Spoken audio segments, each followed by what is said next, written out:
फैसल भाई, मशकी बॉर्डर हो या मगरबी, मुंह तोड़ जवाब भी दिया और सफारती महाज पर भी मुसलसल कामयाबियां मिल रही हैं। एक बयानिया बनाया जा रहा था कि हार्ड स्टेट, क्या हार्ड स्टेट ये है या जो यहाँ पर बयानिया बनाया जा रहा है वो है? देखिए, हार्ड स्टेट का मतलब कुछ और है। और हार्ड स्टेट, अगर आप हार्ड स्टेट इसको कहते हैं कि आप अपने मुल्क में दहशतगर्दी नहीं करेंगे तो हम हार्ड स्टेट हैं। आप हम पे अटैक करेंगे, हम आपको टुकड़े कर देंगे, हमने प्रूव भी करके दिखाया इंडिया के टाइम पर, तो हम हार्ड स्टेट। अगर आप हार्ड स्टेट करना चाहते हैं, सॉफ्ट स्टेट करना चाहते हैं, आपकी मर्जी है।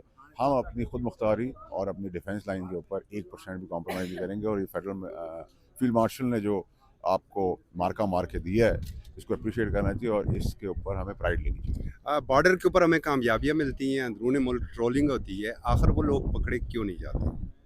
पकड़े जा रहे हैं। ट्रोलिंग एक इनोनिमस है जिनका नाम, शख्सियत वजूद ही नहीं है। तो अगर सड़क पे कोई कुत्ता भौंक रहा है तो आप उसको जाके थोड़ी कहते हैं कि तुम कुत्ते हो और तुम सड़क के हो। उसको टुड्डा मार के साइड पे कर दिया जाता है। वही हमारा तरीका है।